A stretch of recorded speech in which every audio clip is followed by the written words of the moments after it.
Hello मेरे प्यारे बच्चों, कैसे हैं आप सब। उम्मीद है सब बढ़िया होंगे, है ना।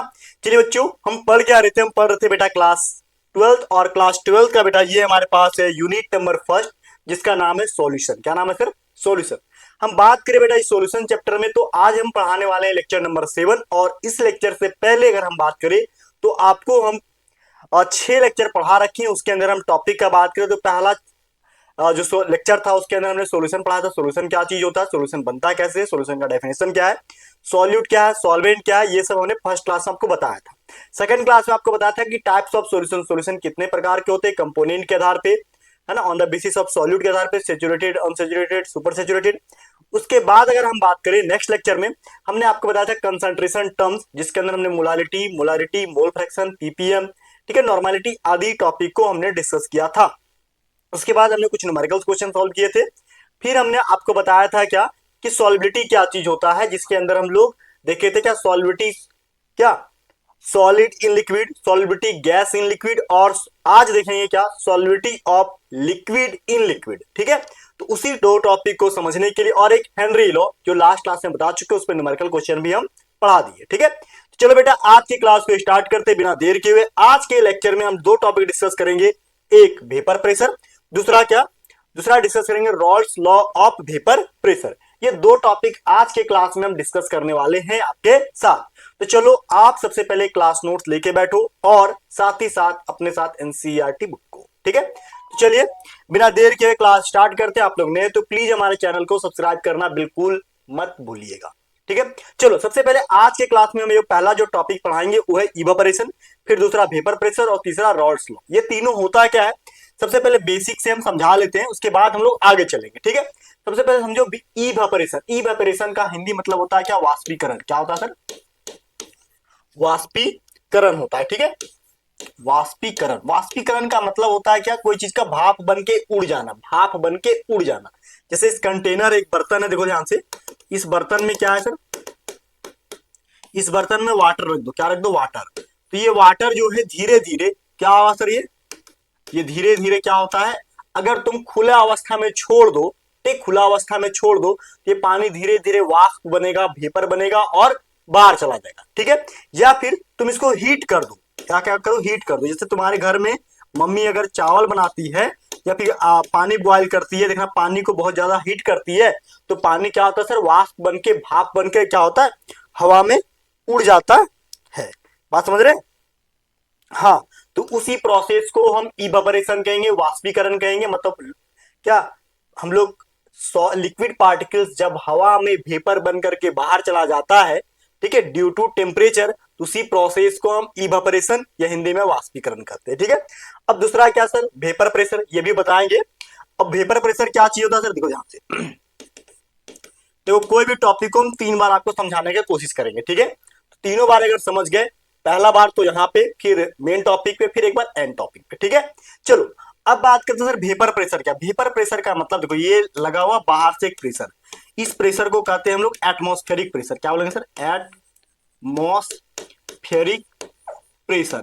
ठीक है, जैसे जो हवा है ना, हवा, हवा जो है, हमारा इन्वायरमेंट जो हवा है, वो हम पे एक तरह का प्रेशर लगाता है, उस प्रेशर को बोलते हैं क्या, एटमॉस्फेरिक प्रेशर। अब तुम कोई पानी को यहाँ पे बॉयल करो या गर्म करो, हीट करो, जैसे तुम बेटा हीट करोगे, पानी बॉयल होकर ऊपर निकलना चाहेगा, वाष्प बनना चाहेगा, है ना, भाप बनना चाहेगा। तो ये जो भाप है, ये जो भाप है, ठीक है, जब बनेगा ये एटमॉस्फेयर से टकराएगा। ठीक है, तो ये जो टकराए, जो वेपर, जो वाष्प जो है, अगर अपने अब इस कंटेनर को अगर मान लो बंद कर दिए, तो ये जो वाष्प बना, वाष्प बनने के बाद इसके जो पार्टिकल्स जो हल्के हो गए, वो अपने कंटेनर के वाल से जाकर के टकराते हैं और एक फोर्स जनरेट करेंगे। ठीक है, तो उसी फोर्स को हम वेपर प्रेशर कहेंगे। वेपर के द्वारा जो अपने कंटेनर पे फोर्स लगता है, उसी को वेपर प्रेशर कहते हैं। ठीक है, force is a terms of pressure. Force एक तरह का क्या है, प्रेशर क्या, एक तरह का फोर्स का ही टर्म है। तो जो फोर्स लगता है उसी को हम प्रेशर कहेंगे। तो वेपर के द्वारा जो फोर्स लगा, वेपर के द्वारा जो प्रेशर लगा, वही वेपर प्रेशर। तो ये दो टॉपिक आज के क्लास में अच्छे से हम लोग समझेंगे, और साथ ही साथ आगे चल करके हम रॉल्स लॉ को समझेंगे। जिस तरह से हेनरी लॉ है, ठीक वैसे ही रॉल्स लॉ भी काम करता है। चलो बिना देर के टॉपिक को स्टार्ट करते। सबसे पहले यहाँ पे आ गया सर इवेपोरेशन। इवेपोरेशन अभी हमने समझा दिया, वाष्पीकरण। देखो, वाष्पीकरण करने का दो प्रक्रिया, एक नेचर खुद करता है, एक नेचर खुद करता है। जैसे देखो, तालाब का पानी, वहां पे कोई हीटर लेके जाता है क्या, चलो पानी गर्म करेंगे और हवा में उड़ेगा, बोलो ऐसा होता है? नहीं होता है। तालाब का पानी गर्मी दिन में देखो, जैसे सूर्य की किरण पड़ती है, पानी वाष्प बन करके क्या हवा में चला जाता है और फिर जाकर के बादल बनता है। फिर वही पानी ठंडा होता है, कंडेंसेशन होता है और फिर जमीन पे आके गिर जाता है। और ये एक तरह से रिसाइकल जो है हवा पानी का, वो चलते रहता है। बात समझ रहे हो? हाँ, ये पानी के साथ हुआ। ठीक है, तो वही बोलता है। अब ये एक प्रोसेस है। देखो, देखो यहाँ पे एक फोटो दिख रहा है कि ये सन जो है अपना हीट दे रहा है वाटर मॉलिक्यूल को, वाटर मॉलिक्यूल हीट गेन करता है और ये धीरे धीरे इसके पार्टिकल्स हल्के हो जाते हैं और ये राइजिंग वाटर वेपर, ये वाटर वेपर के रूप में धीरे धीरे उठने लगते हैं, हवा में जाने लगते हैं। वहीं एक और है कि हम लोग अपने अकॉर्डिंग कोई भी चीज को गर्म, पानी को जैसे 100 डिग्री सेल्सियस पे गर्म कर दो, भाप बनेगा, निकलने चालू हो जाएगा। तो दोनों प्रक्रिया इवेपोरेशन ही है, एक नेचुरल है और एक हम अपने तरीके से कर लेते हैं। ठीक है, टेम्परेचर देकर के। तो वही बोलता है evaporation occurs on the surface of liquid when substance in liquid state is changing into gaseous state. देखो, जब कोई सबस्टेंस अपने लिक्विड स्टेट से गैसियस स्टेट में चेंज होने लगे, क्या सर? देखो, अपने लिक्विड स्टेट से किसमें चला जाए सर? अपने गैसियस स्टेट में चला जाए, तो इसको जानने के लिए हम लोग को क्या देना पड़ेगा सर? टेम्परेचर, या तो नेचर के द्वारा या फिर हम लोग अपने तरीके से देंगे। तो जब लिक्विड से गैस में कोई चीज चेंज होता है, इसी प्रोसेस को हम इवेपोरेशन कहेंगे, वाष्पीकरण कह देंगे। ठीक है, तो वही हमने लिखा है कि when the liquid is heated, जब कोई हम लिक्विड को हीट करते हैं, the energy of the molecule increases. देखो, जैसे तुम कोई पानी के बर्तन को हीट करोगे बेटा, तो इसके अंदर क्या होगा? हीट एनर्जी को ये गेन करेगा। तो हीट एनर्जी गेन करने से क्या होगा सर? पार्टिकल के अंदर काइनेटिक एनर्जी आ जाएगा, मूवमेंट आ जाएगा और पार्टिकल धीरे धीरे क्या हल्का हो जाएगा, इसके पार्टिकल्स एक दूसरे से दूर होने लगेंगे और धीरे धीरे हवा में उड़ करके चले जाएंगे, मतलब लिक्विड से गैस में कन्वर्ट होना स्टार्ट हो जाएगा।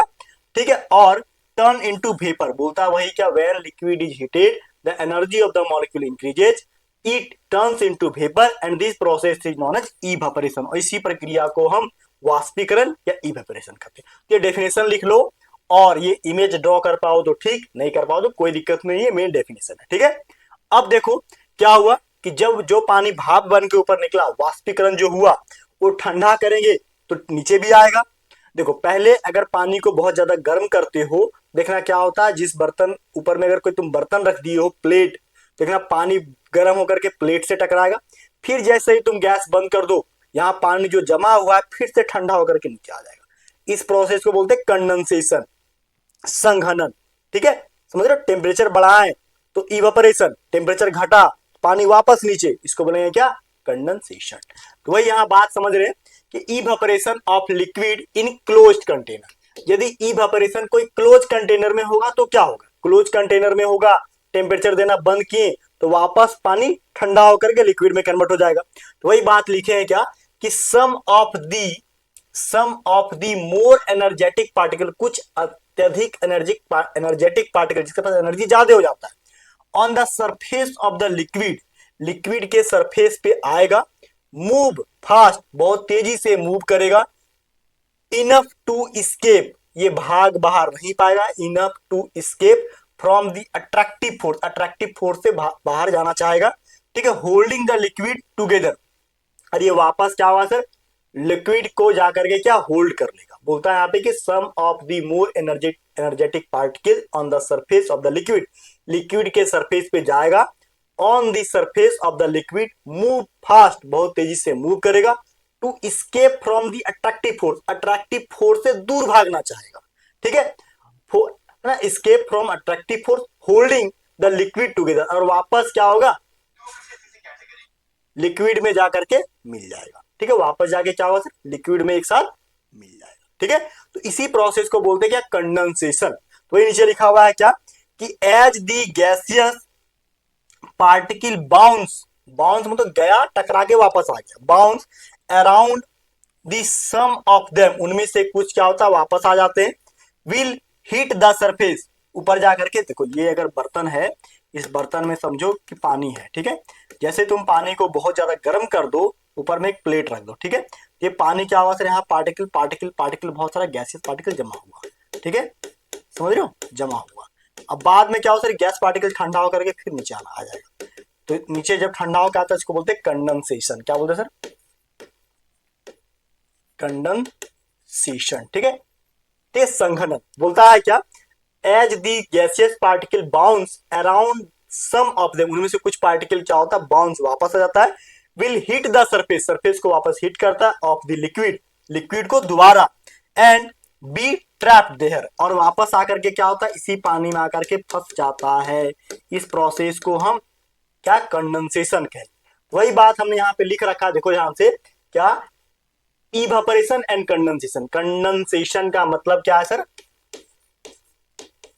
संघनन, संघनन, ठीक है, हाँ, ठीक है। देखो बोलता है एट इक्विलिब्रियम, एक तरह से इक्विलिब्रियम बन गया, एक तरह से क्या, कि जिस रेट से इवेपोरेट हुआ, टेम्परेचर घटाएंगे उसी रेट से कंडेंसेशन भी होगा, मतलब जिस रेट से ये भाप बना था उसी रेट से क्या, ठंडा हुआ तो लिक्विड में भी कन्वर्ट हो गया, मतलब इस स्टेट को हम इक्विलिब्रियम स्टेट मानेंगे, ठीक है, उसको हम इक्विलिब्रियम कहते हैं, साम्यावस्था कहते हैं। तो वही बोलता है कि एट इक्विलिब्रियम इज सेटअप, यहाँ पे एक इक्विलिब्रियम बन जाएगा, जिस रेट से पानी भाप बनता है उसी रेट से ठंडा करें लिक्विड में भी कन्वर्ट होगा। तो जिस टाइम पे रेट ऑफ इवेपोरेशन और रेट ऑफ कंडेंसेशन बराबर हो जाएगा, उस पॉइंट को इक्विलिब्रियम पॉइंट कहेंगे। देखो यहाँ पे देखो ग्राफ बना हुआ, क्या, ये है रेट ऑफ कंडेंसेशन और ये क्या है, रेट ऑफ इवेपोरेशन। देखो यहाँ पे रेट ऑफ इवेपोरेशन हो रहा था, ठीक है, और ये क्या हुआ, रेट ऑफ कंडेंसेशन, जिस रेट से बना उसी रेट पे क्या धीरे धीरे ठंडा होकर के वापस लिक्विड में कन्वर्ट हो गया। जिस पॉइंट पे ये दोनों मिला उसी पॉइंट को हम इक्विलिब्रियम पॉइंट कहेंगे। क्या कहेंगे सर, इक्विलिब्रियम पॉइंट। तो एक तरह से बोल सकते हैं इक्विलिब्रियम पॉइंट पे rate of evaporation equal to rate of condensation, ये रेट है ये टाइम है, ठीक है। तो इस ग्राफ को कॉपी में ड्रॉ कर लेना, वहां लिखे क्या, an equilibrium is set up rapidly, बहुत तेजी से यहाँ पे इक्विलिब्रियम सेट होगा, in which number of particles leaving the surface, जो भी पार्टिकल लीव करके ऊपर जाएगा कंटेनर से टकराएगा, एग्जैक्टली बैलेंस, वो सारा पार्टिकल यहां से टकरा करके वापस नीचे आ जाएगा, exactly balance the number of rejoining it, और वापस ये टकरा करके पानी के अंदर ही आएगा, तो वही बोलते हैं रीज्वाइनिंग इट, यानी एट इक्विलिब्रियम पे रेट ऑफ इवेपोरेशन बराबर रेट ऑफ कंडेंसेशन, ठीक है, कंडेंसेशन। तो उसी को लिखे जैसे H2O लिक्विड अवस्था में है, भाप बनेगा, ठीक है, गैस, फिर गैस ठंडा होगा तो लिक्विड अवस्था में कन्वर्ट हो जाएगा, मतलब ये लिक्विड से गैस, गैस से लिक्विड, और इसी प्रोसेस को क्या बोलेंगे, इक्विलिब्रियम स्टेट। वही यहाँ इक्विलिब्रियम का सिंबल ड्रॉ किया हुआ है। बोलता है यहाँ पे इक्विलिब्रियम क्या, केपी, और केपी क्या है, देखो केपी यहाँ बराबर होगा यहाँ पे क्या, पी इक्विलिब्रियम बराबर H2O गैस, लिक्विड का तो होता नहीं है, तो एक तरह से के इक्विलिब्रियम जो होता है वो वेपर प्रेशर के बराबर भी होता है, ठीक है, के इक्विलिब्रियम क्या होता है सर, वेपर प्रेशर के बराबर भी होता है, ठीक है, बात समझ गए, हाँ, ठीक है, इसको लिख लो कॉपी में, इसको लिख लो कॉपी में, ठीक है, इस पूरे पेज को कॉपी में लिख लो। अगर ये तुमको नहीं समझ में आ रहा, देखो एक चीज जान लो, हम लोग क्या जानते हैं सर, एक कांस्टेंट लिखते हैं, क्या लिखते हैं कि rate of evaporation equal to rate of condensation, तो केपी इक्वल टू क्या, P equilibrium H2O gas product बटे रिएक्टेंट का कंसंट्रेशन, इसका कंसंट्रेशन क्या मानेंगे सर, एक मानेंगे। देखो अगर तुमको नहीं समझ में आ रहा, देखो ध्यान से, जब भी इक्विलिब्रियम का बात होता है H2O, ठीक है, यहाँ पे क्या liquid equilibrium with H2O gas, तो याद करो हम लोग के पी डायरेक्टिव प्रश्न क्या होगा sir, concentration of H2O gas, ठीक है, बटे क्या H2O इन लिक्विड। अब लिक्विड का कंसंट्रेशन क्या मानेंगे, एक मान लेते हैं, तो Kp बराबर क्या हो सकता है, P इक्विलिब्रियम कांस्टेंट बराबर इनटू क्या, एक मिनट को, K बराबर यहाँ पे क्या होगा सर, देखो इसका वैल्यू तो एक हो जाता है, ठीक है, तो Kp बराबर क्या होगा सर यहाँ पे, P equilibrium into H2O gaseous form, ठीक है, तो ऐसे करके इस इक्वेशन को लिख देते हैं, ठीक है, ये इक्वेशन ज्यादा कॉम्प्लिकेटेड है नहीं, सिंपल है, तो आप पीछे वाला जो है इसको लिख लो कॉपी में, ठीक है, बात समझ गए। चलो आगे। अब यहाँ पे आता है क्या, इक्विलिब्रियम को समझने के लिए। देखो नेक्स्ट क्या है यहाँ पे, नेक्स्ट है यहाँ पे वेपर प्रेशर। अभी हम लोग क्या समझे सर, इवेपोरेशन क्या होता है, कंडेंसेशन क्या होता है, ये समझ लिए।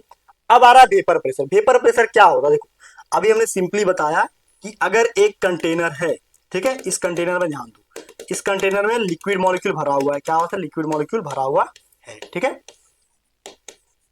अब इस लिक्विड मॉलिक्यूल को तुम हीट करो, जैसे तुम इसको हीट करोगे इसके गैसियस पार्टिकल क्या हवा में जाना स्टार्ट हो जाएंगे, ठीक है, मतलब इसके गैसियस पार्टिकल क्या हवा में जाना स्टार्ट हो जाएंगे। अब इस कंटेनर को तुम बंद कर दो, कंटेनर को क्या करो, बंद कर दो, तो ये जो पार्टिकल्स हैं वो जा करके क्या यहाँ पे टकराएंगे, यहाँ पे टकराएगा, यहाँ पे टकराएगा, यहाँ पे टकराएगा। तो ये जो हीट करने से यहाँ पे क्या बना, वेपर, क्या बना सर, ये वेपर। ये वेपर एक तरह से क्या इसकी कंटेनर पे क्या एक तरह का फोर्स जनरेट करेंगे, फोर्स लगाएंगे, force is equal to pressure, ठीक है। तो इसी वेपर के द्वारा लगाए जाने वाले प्रेशर को वेपर प्रेशर कहते हैं, ठीक है।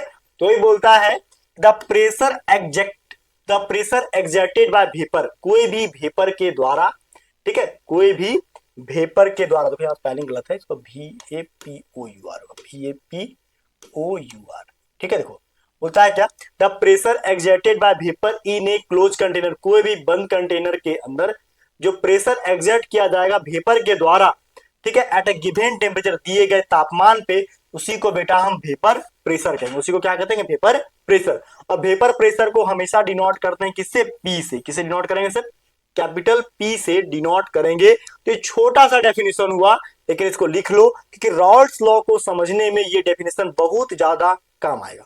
बाकी बात ये पिक्चर भी ड्रॉ कर लेना, देखो अगर ओपन कंटेनर था तो भाप बन के उड़ रहा था, तो इवेपोरेशन, लेकिन जैसे ही क्लोज कंटेनर हुआ, पार्टिकल गया, टकराया, रिटर्न आ गया, गया, टकराया, रिटर्न आ गया। तो वेपर के द्वारा फोर्स लग रहा था इसके, किसके, वाल के, कंटेनर के वाल पे, और इसी को बेटा हम क्या कहते हैं, वेपर प्रेशर। बोलो कोई दिक्कत किसी को, कोई प्रॉब्लम तो नहीं किसी को, है ना। आगे चलो सर, आगे क्या, आगे बोलता है वेपर प्रेशर को कौन कौन सा चीज अफेक्ट करता है। सबसे पहला तो टेम्परेचर अफेक्ट करेगा। तुम ऐसे समझो कि प्रेशर कुकर देखो, प्रेशर कुकर, प्रेशर कुकर में तुम जितना ज्यादा टेम्परेचर दोगे, ठीक है, उतना ज्यादा उसके पार्टिकल्स बॉयल करते हैं, और प्रेशर एग्जर्ट करते हैं कंटेनर पे, देखना उतना तेजी से वो सीटी देगा, उतना तेजी से क्या देगा सर, सीटी देगा। यानी कि टेम्परेचर बढ़ाओ, प्रेशर बढ़ जाएगा, सिंपल सी बात है। ये लॉजिक तो घर में देखते हो, एग्जाम्पल है घर का, जहां जहां प्रेशर कुकर होता है। तो फैक्टर अफेक्टिंग द वेपर पे बोलता है higher temperature, higher pressure, temperature ज्यादा होगा तो प्रेशर ज्यादा होगा, सिंपल सी बात है। बोलता है वीकर द इंटरमोलिकुलर फोर्स, अगर देखो कोई लिक्विड है, कोई क्या है सर, यहाँ पे लिक्विड है, ठीक है, इस लिक्विड है ए बी, क्या है सर यहाँ पे, मान लो ये लिक्विड क्या है सर, ये एक तरह का लिक्विड है ए बी।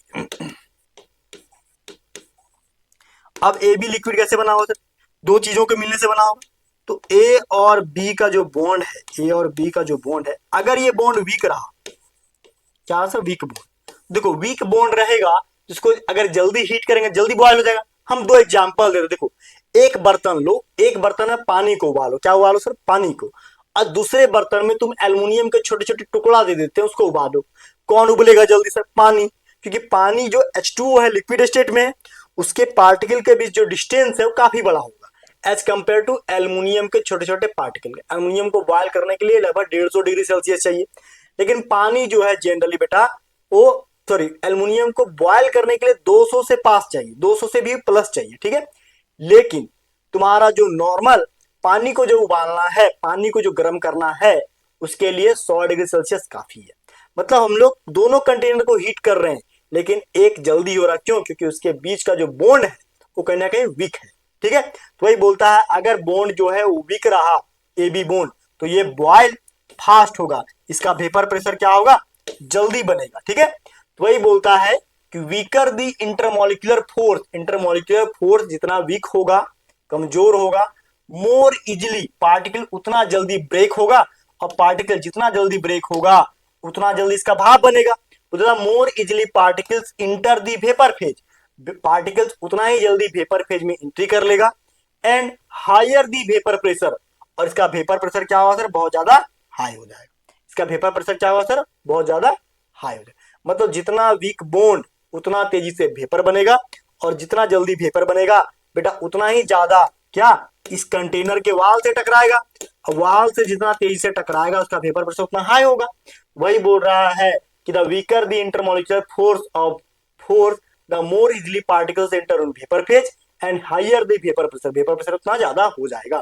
तीसरा point, weaker force higher pressure, ये जितना ज्यादा वीक फोर्स लगेगा इंटरमोलिक्यूल के बीच बेटा प्रेशर उतना तेजी से बनेगा। ठीक है, एकदम कॉमन लिटरल एकदम अच्छा एग्जांपल दिए घर वाला, तो इसको कॉपी में लिखो, मैं साइड होता हूं, चाहो तो स्क्रीनशॉट भी तुम ले सकते हो। ठीक है, आगे बढ़े सर। देखो आगे आगे क्या है, अब आगे आता है हमारे पास बॉइलिंग पॉइंट। देखो वेपर प्रेशर जहां पे आगे आना पॉइंट, वहीं से बॉइलिंग पॉइंट वाला भी टर्म शामिल हो जाता है।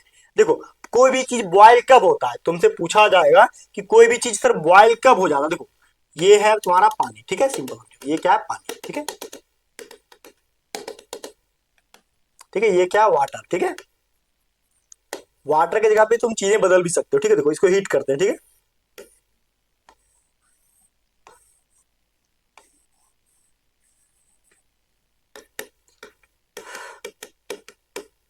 इसको देखो जैसे तुम हीट करोगे तो ये वेपर बनना स्टार्ट होगा, इसके पार्टिकल्स क्या होंगे सर, वेपर बनेंगे, इसके पार्टिकल्स क्या बनेंगे सर, वेपर बनेंगे, क्या बनेंगे, वेपर। ठीक है, ये वेपर। अब ये वेपर देखना ऊपर में भी, ऊपर से एक प्रेशर जनरेट होता है, उस प्रेशर का नाम क्या होता है सर, एटमॉस्फेरिक प्रेशर। क्या होता है सर, तुम इसको एक्सटर्नल प्रेशर बोलो, एक्सटर्नल प्रेशर बोलो, या फिर कोई इसको एटमॉस्फेरिक प्रेशर बोले। क्या बोले सर, एटमॉस्फेरिक प्रेशर बोले। ठीक है, अब समझो, अब ये जो वेपर प्रेशर है और ऊपर का जो प्रेशर है, ये दोनों जब इक्वल हो जाएगा, जिस पॉइंट पे इक्वल हो जाएगा, वहां से अगर वेपर प्रेशर थोड़ा ज्यादा हुआ तब पानी बॉयल करना स्टार्ट होगा। क्या करना पड़ेगा सर, बॉयल करना स्टार्ट होगा। तुम लोग ध्यान से देखना, जब पानी उबलता है तो पहले एक डॉट डॉट डॉट बनता है, लेकिन जैसे तुम टेम्परेचर देते रहेगा देखना पानी बबल टाइप का, देखो ऐसे ऐसे लेयर है, ऐसे बबल बनाएगा, फिर ऐसे बबल बनाएगा, और बबल बनाएगा, और बबल बनाएगा, बबल बनते रहेगा। पानी जितना तेजी से बॉयल करे हुए देखना बबल बनता है, फूट जाता है, बबल बनेगा, फूट जाएगा। क्यों, क्योंकि ऊपर का जो एटमॉस्फेरिक प्रेशर और अंदर का जो वेपर प्रेशर है, जिस पॉइंट पे इक्वल हो जाता है वहीं से चीजें बॉयल होना स्टार्ट हो जाती है। इसी पॉइंट पे क्या चीजें बॉयल होना स्टार्ट हो जाती है, और इसी पॉइंट को हम बॉइलिंग पॉइंट कह देते हैं। क्या बोलते हैं सर, बॉइलिंग पॉइंट। मतलब सिंपल समझो, जहां पे वेपर प्रेशर एटमॉस्फेरिक प्रेशर या एक्सटर्नल प्रेशर के बराबर हो जाता है उसी को हम बॉइलिंग पॉइंट कहते हैं। तो लिखे हैं क्या बॉइलिंग पॉइंट हमने, the temperature at which vapour pressure of liquid is equal to external pressure is known as, क्या लिख सकते हैं, इज नॉन एज क्या, बॉइलिंग पॉइंट। उसी को हम बॉइलिंग पॉइंट के नाम से जानते हैं। ठीक है, हाँ, पता है क्या, द टेम्परेचर से यहां दा भी लगा दो, क्या कि the temperature at which vapour pressure of liquid is equal to external pressure is known as क्या, बॉइलिंग पॉइंट। उसी को हम बॉइलिंग पॉइंट के नाम से जानते हैं। ये एक्सटर्नल प्रेशर को बेटा तुम एटमॉस्फेरिक प्रेशर भी बोल सकते हो। क्या, एटमॉस्फेरिक प्रेशर भी बोल सकते हो। ठीक है, तो बोल दो क्या कि कोई भी सब्सटेंस जिसका टेम्परेचर देने के बाद उसका वेपर प्रेशर, उस है ना, वेपर प्रेशर एटमॉस्फेरिक प्रेशर के बराबर हो जाएगा जिस टेम्परेचर पॉइंट पे, उसी टेम्परेचर पॉइंट को उसका बॉइलिंग पॉइंट कह देते हैं। जैसे पानी कब बॉयल होता है, पानी का vapour pressure atmospheric pressure 1 ATM के बराबर होगा, तो 1 एटीएम के बराबर जब होता है वो होता है 100 डिग्री सेल्सियस, इसलिए पानी 100 डिग्री सेल्सियस पे बॉयल करता है। तो इस पॉइंट को अच्छे से लिख लो, ध्यान से लिखा हुआ है, eight normal boiling point of the vapour pressure of pure liquid. Normally कोई प्योर लिक्विड लेंगे तो जो बॉयल होता है किसमें, 1 एटीएम पे। 1 एटीएम मतलब 1 एटमॉस्फेरिक प्रेशर। ठीक है, बात समझ गए मेरी, हाँ, चलो यहां तक हो गया। अब आगे चलते सर, अब आगे क्या है, अब आगे आता है एक और छोटा सा पॉइंट है, रिलेटिव ह्यूमिडिटी। ये रिलेटिव ह्यूमिडिटी क्या है, ये जनरली आपके 12th बोर्ड में तो नहीं काम आएगा, लेकिन जेई नीट के लिए, बच्चों के लिए, जेई और नीट वाले जो बच्चे हैं उसके न्यूमेरिकल क्वेश्चन में यहां से टॉपिक से क्वेश्चन कभी घुमाया तो दे सकता है। ठीक है, हम लिख दे रहे हैं, कौन सा टॉपिक थोड़ा सा एडवांस है, ये जेईई नीट के लिए है। ठीक है, इससे पहले जो बोर्ड के लिए था। ठीक है, हाँ, कॉपी में लिख लेना, आसान नहीं सर जेईई नीट है तो छोड़ देंगे, लिख लेना बेटा। ठीक है, देखो यहाँ पे क्या लिखा हो, रिलेटिव ह्यूमिडिटी RH। ये रिलेटिव ह्यूमिडिटी फॉर्मूला पीछे भी क्लास 11 में ही बताया गया, some basic concept of chemistry में, फिर से आ रहा है तो बताते हैं। देखो ये ज्यादा कुछ फॉर्मूला क्या बोलते हैं, रिलेटिव ह्यूमिडिटी बोलता है क्या, partial pressure of H2O of vapour pressure at given temperature.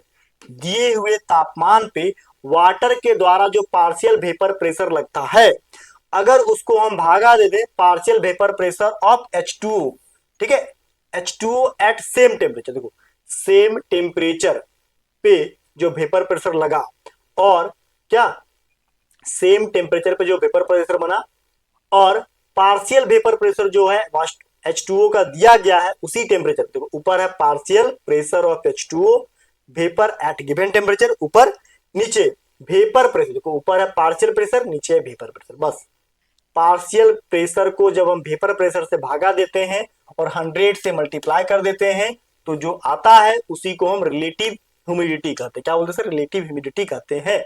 तो इस टॉपिक को बस इसको लिख लो। ठीक है, जेईई या नीट के न्यूमेरिकल क्वेश्चन में कभी दिमाग खराब हुआ तो पूछ सकता है। ठीक है, बस इसको कॉपी में लिख लो, ज्यादा दिमाग नहीं लगा, नहीं समझ में आ रहा है तो। कुछ बच्चे होंगे सर कहां से लिखते हैं, रिलेटिव ह्यूमिडिटी तुम्हारे क्लास 11 का टॉपिक है। सिंपली है क्या कि जब हम partial pressure of H2O vapour को भागा देते हैं vapour pressure of H2O at same temperature 100 से मल्टीप्लाई करते हैं, जो आता है उसी को रिलेटिव ह्यूमिडिटी कहते हैं।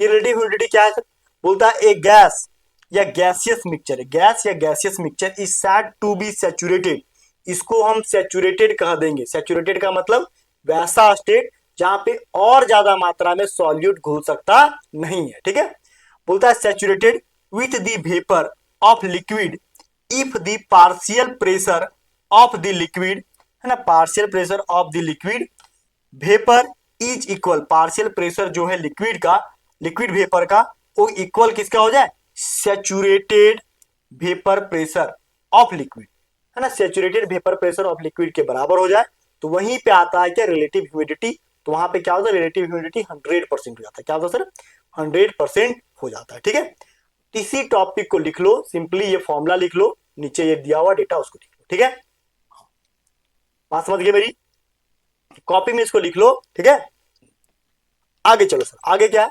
आगे बात करते हैं सर। अभी बात कर रहे बार बार वेपर प्रेशर का। वेपर प्रेशर में क्या था, सिंपली देखो जितना ज्यादा तुम टेम्परेचर दोगे पार्टिकल्स के बीच क्या होगा, उसका एनर्जी बढ़ेगा। तुम हीट दिए, पार्टिकल्स के अंदर एक एनर्जी आता है उसको बोलते हैं काइनेटिक एनर्जी। काइनेटिक एनर्जी उतना ज्यादा, टेम्परेचर जितना ज्यादा काइनेटिक एनर्जी उतना ज्यादा बढ़ेगा। तो वही देखो इस फोटो को ध्यान से, क्या कि टेम्परेचर जब दे रहे हैं तो उतना ही ज्यादा क्या हो रहा है, वेपर बन रहा है। तो ऐसा क्यों हो रहा है, देखो जब टेम्परेचर कम था इसके पार्टिकल के बीच जो एनर्जी, इस एनर्जी को बोलते हैं काइनेटिक एनर्जी। क्या बोलते हैं सर, काइनेटिक एनर्जी, के ई, है ना। देखो काइनेटिक एनर्जी, देखो टेम्परेचर कम था, पार्टिकल के अंदर काइनेटिक एनर्जी कम था, टेम्परेचर बढ़ा, फोटो में देखो पार्टिकल्स और ज्यादा एक दूसरे से टकराना स्टार्ट हुआ, और ज्यादा ऊपर जाना स्टार्ट हुआ, और टेम्परेचर बढ़ा, काइनेटिक एनर्जी और ज्यादा बढ़ा। काइनेटिक एनर्जी जितना ज्यादा बढ़ेगा वेपर जो है बन करके एटमॉस्फेयर में उतना ज्यादा जाएंगे। मतलब टेम्परेचर बढ़ने से वेपर प्रेशर बढ़ता है और इसके पीछे रीजन क्या है, काइनेटिक एनर्जी का। तो ये बोलता है more molecule from the liquid, liquid से ज्यादा मॉलिक्यूल क्या होते हैं, बोलता है more molecule from the liquid have enough kinetic energy, इसका काइनेटिक एनर्जी काफी होता है to escape from the surface of the liquid, liquid से ऊपर जाने के लिए या बाहर जाने के लिए वेपर के रूप में जो जरूरी एनर्जी है उसका नाम है काइनेटिक एनर्जी। और ये काइनेटिक एनर्जी तभी आता है जब इसको आप हीट करते हैं या हीट देते हैं। ठीक है, तो इस फोटो को चाहो तो तुम कॉपी में ड्रॉ कर सकते हो, या इस बात को हम पहले समझा भी दिए। ठीक है, बात समझ रहे, तो कॉपी में ये नहीं ड्रॉ कर पाओगे, सीधा ये लाइन लिख लो कि टेम्परेचर देते हैं तो काइनेटिक एनर्जी बढ़ता है, काइनेटिक एनर्जी बढ़ेगा तो वेपर प्रेशर बढ़ेगा। इस ग्राफ को बना लो, ये तुम छाप पाओ तो ठीक है, नहीं छाप पाओ तो कोई दिक्कत नहीं है। ठीक है, हाँ हो गया ये। चलो अब इसी बात को समझने के लिए क्या कि वाटर जो है, लिक्विड वाटर जो होता है गैसेस स्टेट में कन्वर्ट होगा इक्विलिब्रियम पे। ठीक है, देखो बोलता है क्या, वाटर जो पार्टिकल है लिक्विड स्टेट में, वही पार्टिकल क्या गैसेस स्टेट में होता है। तो जब लिक्विड से कोई गैस में जाता है तो इस प्रोसेस को अभी हमने क्या बताया था, इवापोरेशन, इवापोरेशन, ठीक है। हाँ, और वापस कोई गैस लिक्विड में आता है, इसको बोलते थे कंडेंसेशन, समझ गए। और जहां पे ये क्या लिक्विड गैस में जा रहा है वहां पे टेम्परेचर लगता है, वहां पे क्या होता है, टेम्परेचर लगता है, क्या होता है सर, टेम्परेचर देना पड़ता है। तो एक तरह से टेम्परेचर क्या हुआ सर, यहाँ पे टेम्परेचर को ज्ञान किया गया, टेम्परेचर लिया गया।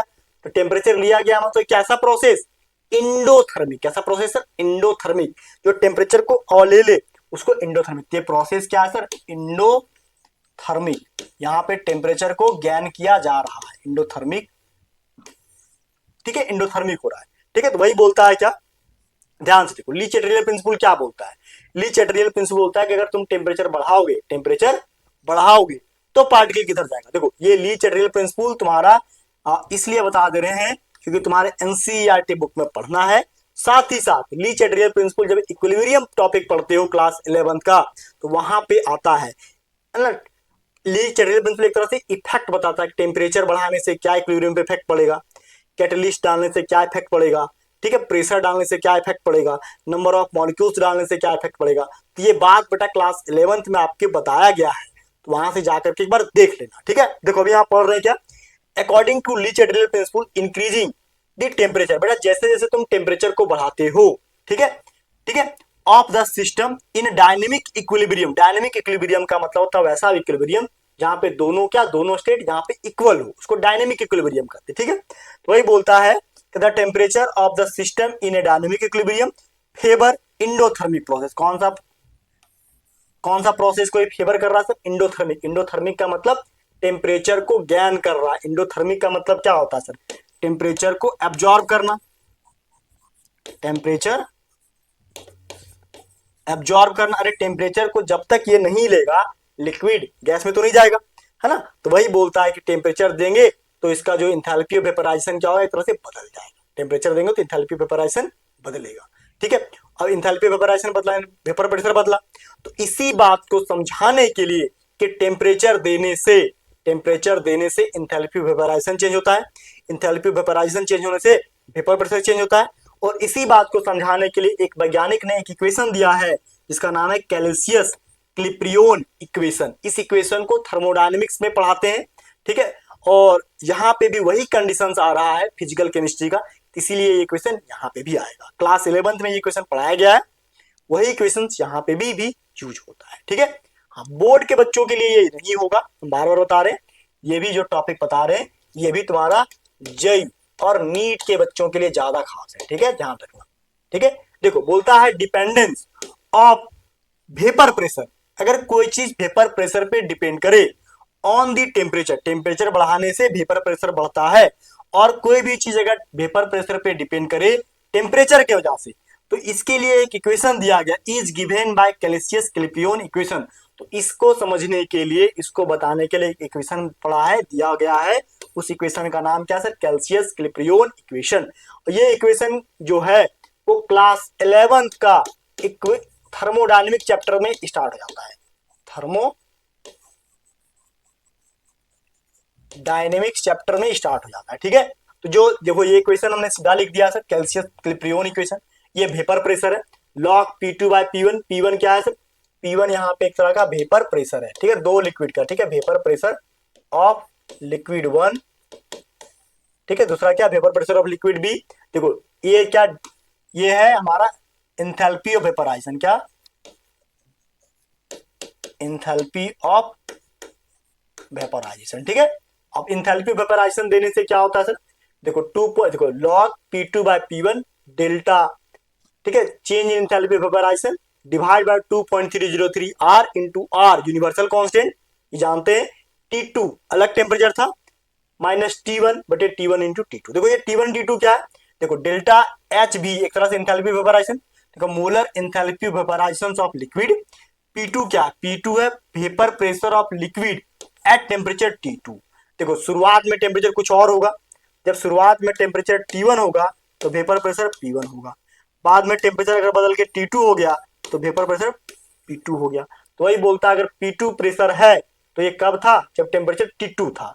P1 वेपर प्रेशर है कब, जब टेम्परेचर T1 था। ये इक्वेशन इंपॉर्टेंट है, इस इक्वेशन को वीवीआई मार्क करो, लिखो। ये इक्वेशन बेटा जेई नीट के क्वेश्चन में काम आएगा, मैं बार बार कह रहा हूं, इसको स्पेशली नोट करना। जो चीज जेई नीट का नाम लिख दे रहा हूं मैं, उसको स्पेशली नोट करना। बोर्ड के एग्जाम टाइम इसमें दिमाग मत खपाना, इसलिए मैं लिख दे रहा हूँ, क्योंकि मैंने शुरू में ही बोला है कि मैं जो बैच पढ़ा रहा हूँ ये फाउंडेशन बैच है, और इसमें जेई नीट बोर्ड तीनों कवर कर रहा हूँ। तो जो जो टॉपिक मैंने बोल दिया कि इसको बोर्ड के लिए नहीं देखना, इसको जेई नीट के लिए देखना है, तो स्पेशली लिख देना, ठीक है। हाँ, देखो बोर्ड एग्जाम देने टाइम बोर्ड का क्वेश्चन पढ़ना, हाँ जेई नीट एग्जाम देने टाइम जेई नीट का क्वेश्चन पढ़ना, ठीक है। फाउंडेशन बैच है, मैं बार बार कह रहा हूं। चलो आगे, आगे क्या है, आगे बोलता है कैल्सियस क्लिप्रियोन इक्वेशन क्या कहता है, इक्वेशन तो वही है, देखो कहता है क्या, समझ लो। बोलता है Clausius Clapeyron equation is the important for understanding the phase diagram. Phase diagram क्या होता है, फेज क्या होता है, तुम लोग नाम सुना होगा स्टेट का, क्या नाम सुना होगा सर, स्टेट। स्टेट का मतलब होता है अवस्था, है ना, जैसे solid state, liquid state, gases state. तो जैसे स्टेट का मतलब अवस्था होता है, वैसा ही एक आता है फेज। क्या होता है सर, फेज। जब टेम्परेचर देने से कोई सब्सटेंस अचानक से अपना स्टेट बदल दे तो इसी को फेज कहते हैं। क्या बोलते हैं, फेज। जैसे कोई सॉलिड चीज था, तुम इसको टेम्परेचर दे दिया, लिक्विड में आ गया, और टेम्परेचर दे दिया तो ये गैस में आ गया। तो जब कोई अपना स्टेट टेम्परेचर देने की वजह से बदल दे, उसी को बेटा हम बोल देते हैं फेज। क्या बोल देते हैं, फेज। फेज का मतलब भी होता है एक तरह का अवस्था, ठीक है, ध्यान देना। तो बोलता है क्या, Clausius Clapeyron equation is important for understanding क्या, दी फेज डायग्राम। ये क्या समझने में मदद करता है सर, इसको मिटाओ, अंडरस्टैंडिंग दी फेज डायग्राम। ये फेज डायग्राम को समझने में मदद करता है। फेज डायग्राम तो अलग अलग अवस्था के डायग्राम को समझने में मदद करता है। बोलता है पार्टिकुलरली, खास रूप से, द लोकेशन एंड शेप। कौन से लोकेशन पे सब्सटेंस सॉलिड स्टेट में था, कौन से लोकेशन, देखो अगर कोई चीज तुम हीट कर रहे हो, ठीक है, जैसे मान लो क्या, कोई चीज यहाँ पे लिक्विड स्टेट में, क्या सर, लिक्विड, तो इस पॉइंट के ऊपर चला गया तो ये लिक्विड से क्या होता है सर, गैस में बदल जाता है। तो जिस पॉइंट पे ये बदल रहा है ना, जिस पॉइंट पे इधर लिक्विड और इधर गैस, ठीक है, तो जिस पॉइंट पे ये लिक्विड था और उस पॉइंट से क्रॉस करने के बाद अगर गैस में बदला, तो उसी पॉइंट को समझते हैं, उसी को फेज डायग्राम या फेज लाइन एक तरह से बोल सकते हैं, ठीक है। तो उसी को बोलता है यहाँ पे क्या, कि लोकेशन एंड शेप, उस लोकेशन को समझना, उस शेप को अगर समझते हैं, बोलता है ऑफ द लिक्विड वेपर। देखो यहाँ पे लिक्विड और वेपर के बीच अगर, या फिर सॉलिड वेपर, या फिर कोई लिक्विड वेपर के साथ, या फिर कोई सॉलिड वेपर के साथ, ठीक है, पेपर फेज बाउंड्री को समझते हैं, तो उसी को समझने के लिए क्या, कैल्सियस क्लिपियोन इक्वेशन या फिर फेज डायग्राम का यूज करते हैं। ये फेज डायग्राम जो है क्लास 11th के एडवांस थर्मोडायनेमिक्स में पढ़ना होता है, ठीक है। तो वहां पढ़े हैं तो ठीक है, नहीं तो भी इसको, ये भी जो टॉपिक है एकदम जेई और नीट के लिए है स्पेशली। तो जेई नीट जिसमें लिख रहे हैं उसको लिखते जाना। बोलता है phase of the substance is form of the matter. Phase क्या है सब्सटेंस का, एक तरह से मैटर का वह फॉर्म है, वह अवस्था है, that is uniform through out, जो पूरे में एक तरह से यूनिफॉर्म होता है। जैसे बात करें यहाँ पे, ये पूरे में क्या है सर, पूरा में एक तरह से लिक्विड स्टेट में है, लेकिन जैसे ही इस पॉइंट के ऊपर चला गया, चीजों को हीट किए, तो ये भी क्या, ये हमारा गैस में चला गया। तो वही बोल रहा है यहाँ पे क्या, phase of the substance is the form of matter, एक तरह से मैटर का ही एक अवस्था है, that is uniform through out, जो पूरे में एक जैसा होता है, इन द केमिकल कंपोजिशन, पूरे का पूरा केमिकल कंपोजिशन एक जैसा होगा, एंड फिजिकल स्टेट, ठीक है, दोनों केस में क्या एक जैसा ही होता है, केमिकल में या फिर फिजिकल स्टेट में, ठीक है। हाँ, आगे क्या लिख रहा है, do you know diamond and graphite are in different phase. बोलता है डायमंड और ग्रेफाइट जो होता है डिफरेंट फेज में होता है। कैसे सर, देखो डायमंड जो है एक तरह से क्या है सर, डायमंड जो है, और ग्रेफाइट क्या है, ग्रेफाइट जो है एक तरह का, दोनों एक तरह का, ये क्या है, ये एक नॉन मेटल है, ये भी नॉन मेटल, ये करंट को पास करता है, क्योंकि इस पे एक इलेक्ट्रॉन फ्री होता है, लेकिन ये करंट को पास करता नहीं है। ये अपना क्या, एकदम कार्बन का ही दोनों एलोट्रॉप्स एक तरह से, ठीक है, दोनों की अवस्थाएं अलग अलग। ये चमकता है और ये क्या ब्लैक कलर का होता है, ठीक है, ये ब्लैक कलर का, ये काफी हार्ड है, ये क्या सर काफी हार्ड है, एक तरह से सॉलिड स्टेट में होता है, लेकिन ये सॉलिड नहीं होता है। ग्रेफाइट सॉलिड हार्ड सॉलिड नहीं है, जैसे कोयला, कोयला हार्ड सॉलिड नहीं है, हम मारेंगे तो भंगुर हो जा सकता है, टूट सकता है, ठीक है ना। हाँ, ब्रिटल नेचर का होता है, किस सर, ब्रिटल, ब्रिटल मतलब भंगूर नेचर का होता है, भंगूर मतलब हथौड़ा मारेंगे टूट जाएगा, लेकिन तुम डायमंड को चाहोगे कि हथौड़ा मार के तोड़ दे, नहीं टूटेगा। दोनों की अवस्थाएं अलग अलग होगी, एकदम प्योर सॉलिड है और ये प्योर सॉलिड नहीं है, ठीक है। हाँ, चलो इस बात को कॉपी में लिख लो। इसका एक फोटो है फेज डायग्राम का, देखो ये फेज डायग्राम क्या है, एक तरह से इसको बोल सकते हैं क्या, 3P सिस्टम, क्या बोल सकते हैं सर, 3P सिस्टम, ठीक है। या फिर बोल सकते हैं इसको थ्री पॉइंट बोल सकते हैं क्या, इसको 3 पॉइंट बोलते हैं। देखो यहाँ पे ध्यान से समझो, क्या ये एक ऐसा पॉइंट है, ठीक है, एक ऐसा पॉइंट है, देखो इस पॉइंट से ऊपर, देखो अगर मान लो इस पॉइंट से अगर इधर आया तो लिक्विड स्टेट में, इधर आया तो वेपर स्टेट में, और इधर गया तो लिक्विड स्टेट में। मतलब पानी को अगर, मतलब ये देखो ये पानी है, ठीक है, ये ट्रिपल पॉइंट, इसको बोलते हैं क्या, ट्रिपल पॉइंट ऑफ वाटर, क्या है सर ये, इस पॉइंट को बोलेंगे क्या, ट्रिपल पॉइंट ऑफ वाटर। इसको लिखो मत, सीधा यहाँ पे ट्रिपल पॉइंट ऑफ वाटर, ठीक है, ट्रिपल पॉइंट, ठीक है। ट्रिपल पॉइंट क्या होता है, वह पॉइंट जहां पे तीनों अवस्था लाई करता हो। जैसे देखो इस डॉट से अगर ऊपर जाएंगे सब्सटेंस लिक्विड में हो जाएगा, इधर जाएंगे तो वेपर में हो जाएगा, और पीछे आएंगे सॉलिड में हो जाएगा, ठीक है। देखो टेम्परेचर है मेन फैक्टर, क्या टेम्परेचर। अगर कोई पॉइंट यहाँ पे कोई वाटर, अगर सॉलिड, इस वाटर जो है अगर इस इधर थोड़ा सा इंक्रीज हुआ तो सॉलिड स्टेट में आएगा, थोड़ा और टेम्परेचर बढ़ाए तो लिक्विड स्टेट में चला जाएगा, टेम्परेचर थोड़ा और कम कर दिए तो अपने क्या, देखो अगर ये सॉलिड है, थोड़ा सा टेम्परेचर बढ़ाओगे इधर तो लिक्विड में, और ज्यादा टेम्परेचर बढ़ाओगे तो लिक्विड से वेपर में। तो जिस पॉइंट पे ये तीनों अवस्था एग्जिस्ट करता हो, वाटर का, सॉलिड, लिक्विड, गैस, ध्यान से सुनो, जिस पॉइंट पे वाटर के तीनों अवस्था क्या एग्जिस्ट करते हो, सॉलिड, लिक्विड, गैस, उसको हम क्या बोलते हैं सर, ट्रिपल पॉइंट बोल देते हैं। क्या बोलते हैं सर, ट्रिपल पॉइंट बोल देते हैं, ठीक है। हाँ, तो इसको कॉपी में लिख लो। वही बोलता है phase diagram of substance shows the region of pressure and temperature at which its various phase are thermodynamically stable. बोलता है फेज डायग्राम एक तरह से सबस्टेंस का दिखाता है कि प्रेशर और टेम्परेचर है ना, एट विच मतलब किस टाइम पे टेम्परेचर और प्रेशर बदलने से, ठीक है, वो अपने अवस्था को बदलता है। बोलता है pressure and temperature at which its various phase are thermodynamically stable. देखो लिक्विड, वेपर, सॉलिड, तीनों फेज इस पॉइंट पे क्या स्टेबल है एक तरह से, ठीक है। हाँ। बोलता आगे क्या, दीज लाइंस सेपरेटिंग, बोलता है ये जो लाइन दिख रहा है ना एक तरह से फेज डायग्राम में, separating the region that's are phase boundary, ये फेज बाउंड्री को सेपरेट कर रहा है। So the values of pressure और टेम्परेचर, और इसके पीछे जो क्या प्रेशर और टेम्परेचर है, प्रेशर अगर घट गया, प्रेशर कम है, टेम्परेचर भी कम है सॉलिड स्टेट में, प्रेशर बढ़ा थोड़ा टेम्परेचर ही बढ़ा लिक्विड स्टेट में, और प्रेशर बढ़ गया और टेम्परेचर बढ़ गया तो वेपर में।